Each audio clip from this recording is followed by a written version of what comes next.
Have you ever noticed how the modern world feels constantly exhausted? Even when nothing physically demanding is happening, people feel drained without knowing exactly why minds are restless. Even when bodies are still, cities are loud, even in moments of silence. Now compare that to Japan, a place where people live longer, where streets remain clean without heavy enforcement, where calm, focus, and quiet purpose seem woven into daily life. Many try to explain this through genetics, luck, or extreme discipline, but the truth is far simpler and far deeper. What sustains this culture is not grand gestures or radical life changes, but tiny habits almost invisible, so small that most of the world ignores them, and that is precisely why they work. In the West, we were taught to chase dramatic transformations, fresh starts,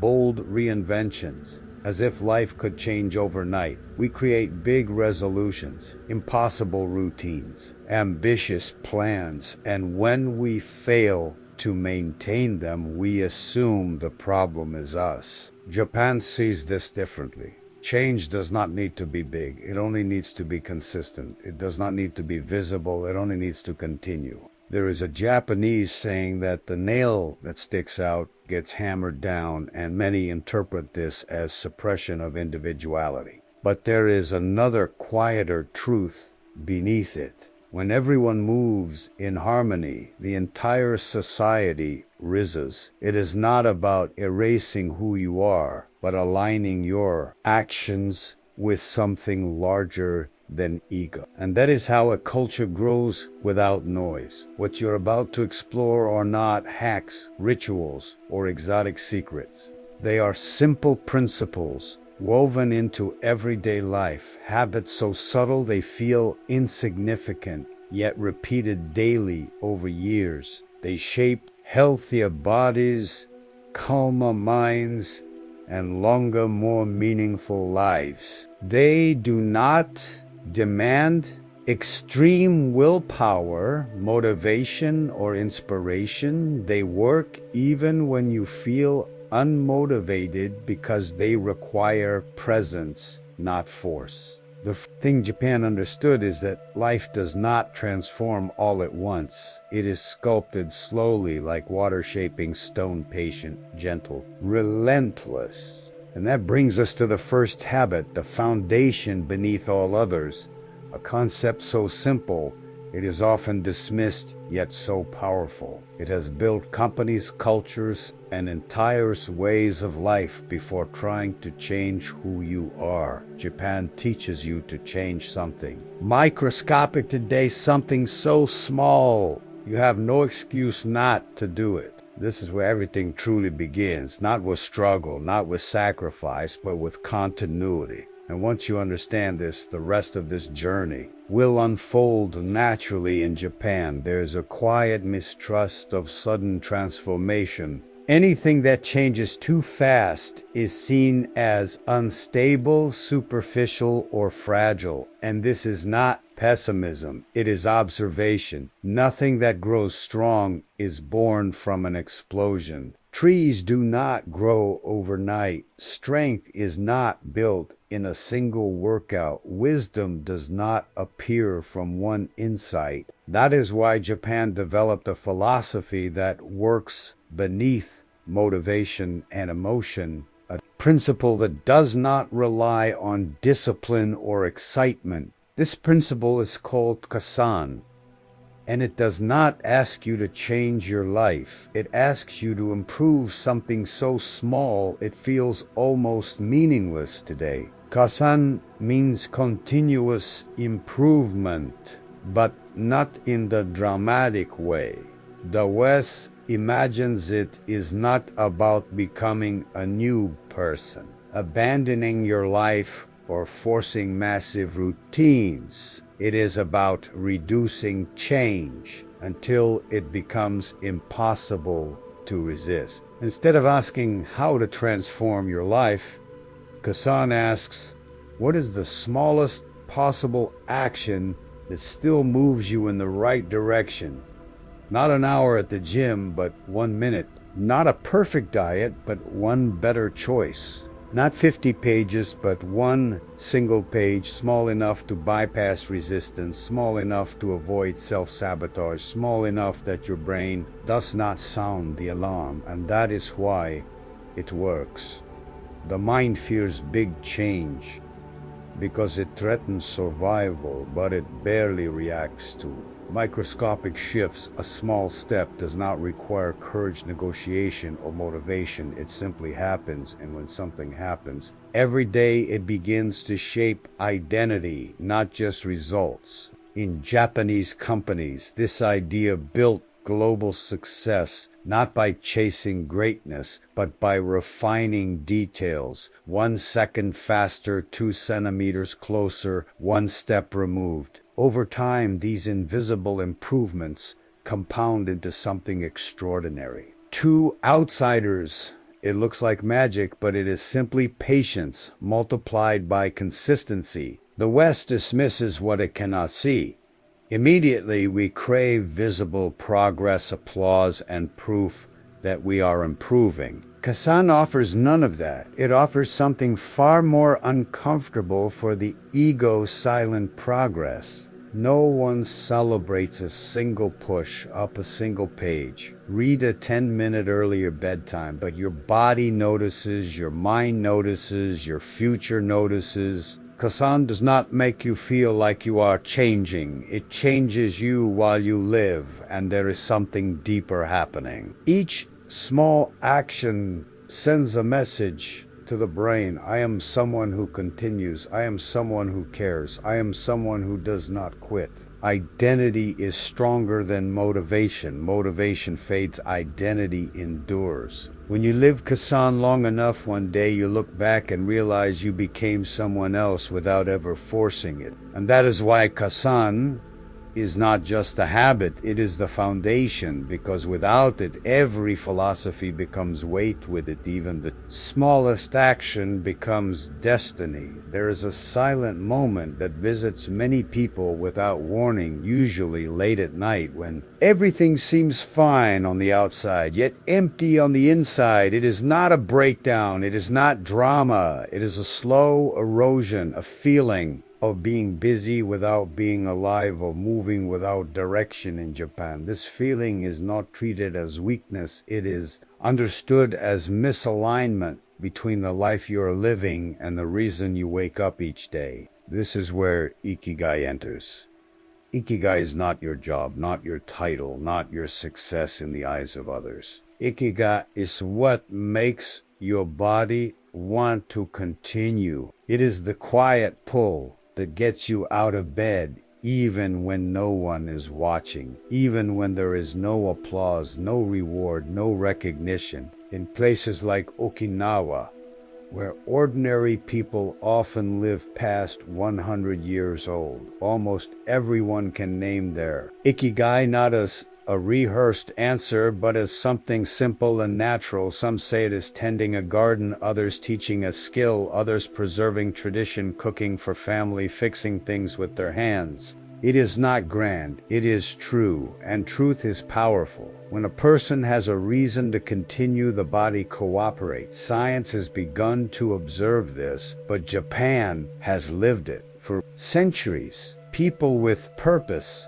age slower, recover better, and endure hardship with more resilience, not because life is easier, but because they have something to return to. Ikigai acts as an inner axis, something that keeps you upright when everything else shakes. Unlike the Western obsession with finding one passion and turning it into achievement, Ikigai does not rush. It reveals itself slowly, often without a name, at the intersection of 4 quiet questions. What do you love? What are you good at? What does the world need from you? And what can sustain your life financially? These do not need perfect answers. Today, what matters is that you begin asking. The problem is most people never do. They move on autopilot, follow expectations, fulfill roles, and call it adulthood, then wonder why they feel exhausted.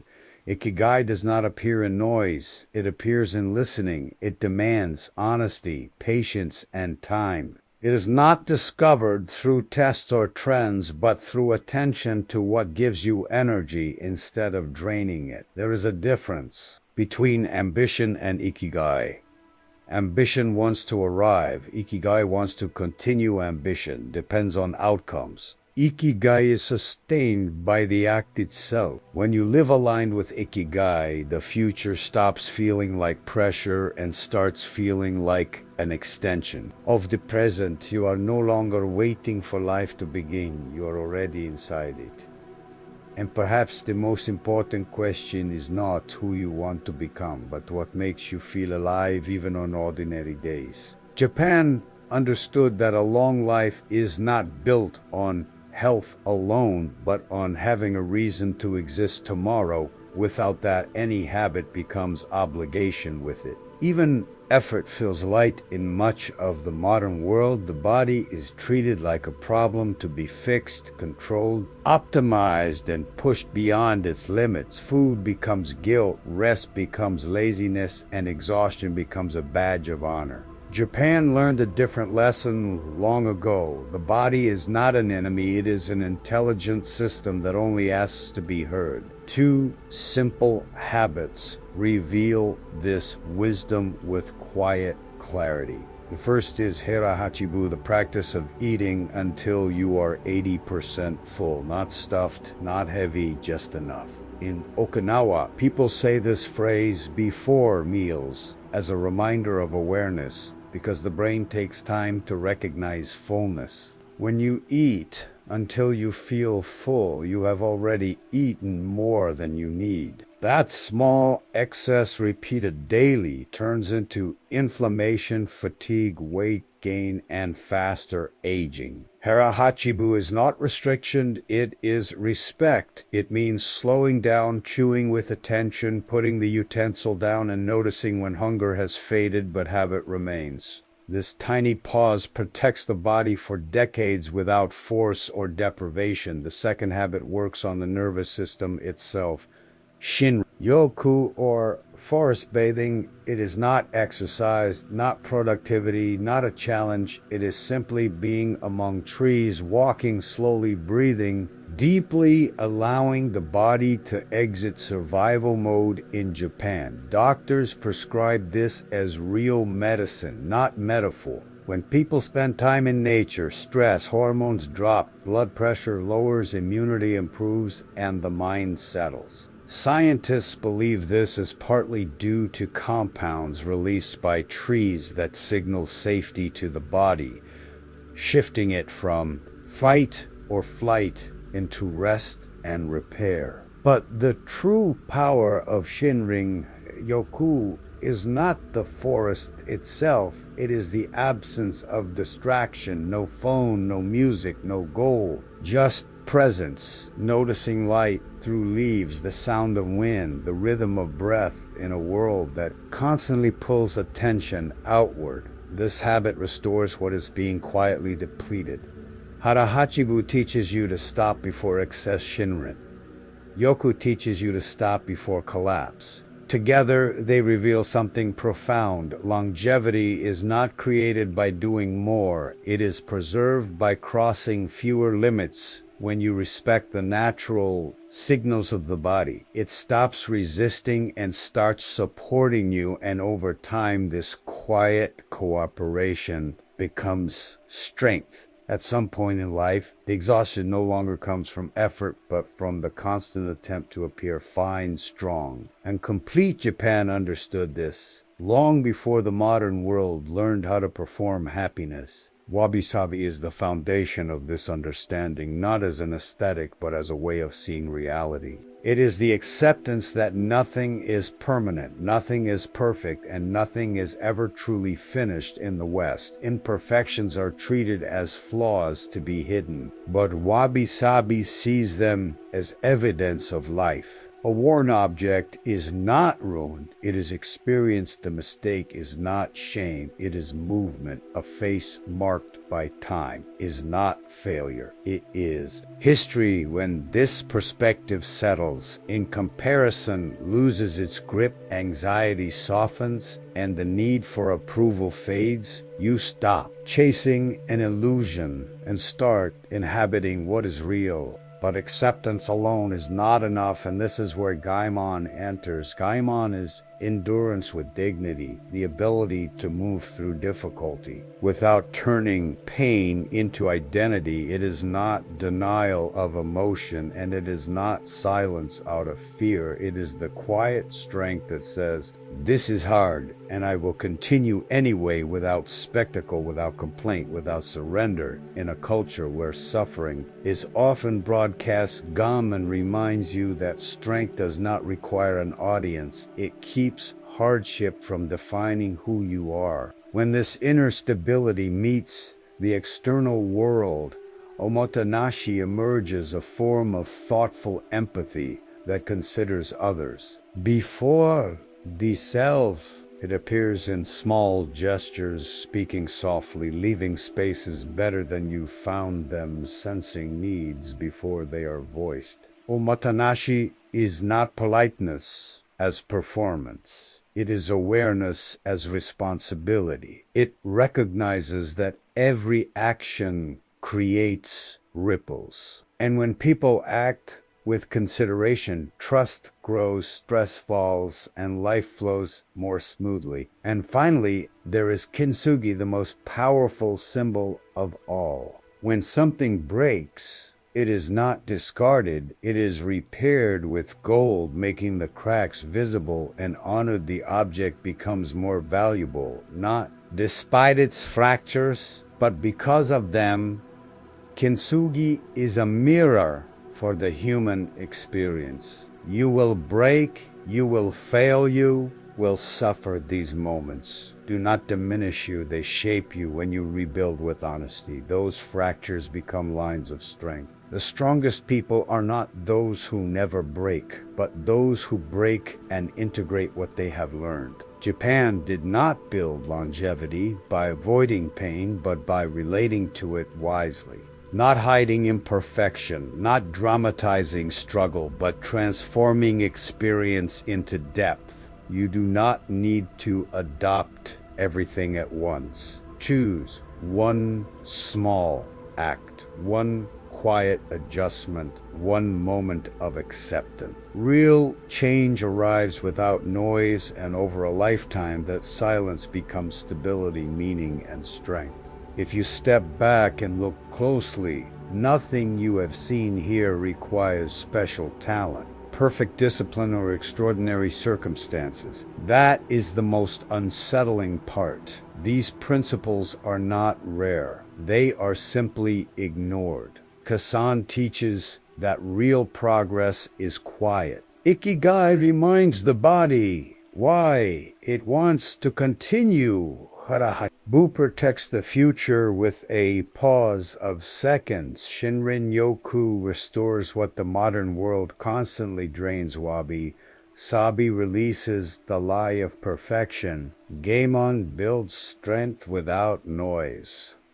Omotenashi reconnects the individual to the whole. Kintsugi transforms, breaking into meaning. Japan did not become what it is through a single idea or moment. It became this way through millions of small choices repeated daily by ordinary people, and that is the truth most people miss. You do not need to change your entire life. You do not need to adopt everything. You do not need to become someone else. Choose one small habit, one quiet adjustment, and honor it every day. The modern world believes change must be loud, visible, and dramatic.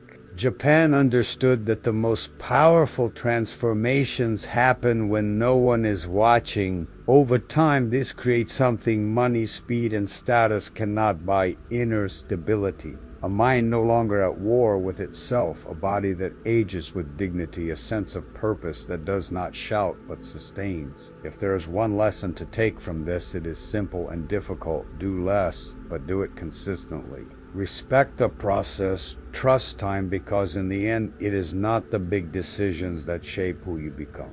It is the small habits you repeat when no one is applauding. And that is how a calm, intentional, and deeply meaningful life is built. Grain by grain, day by day, not perfect, not easy, but profoundly well lived.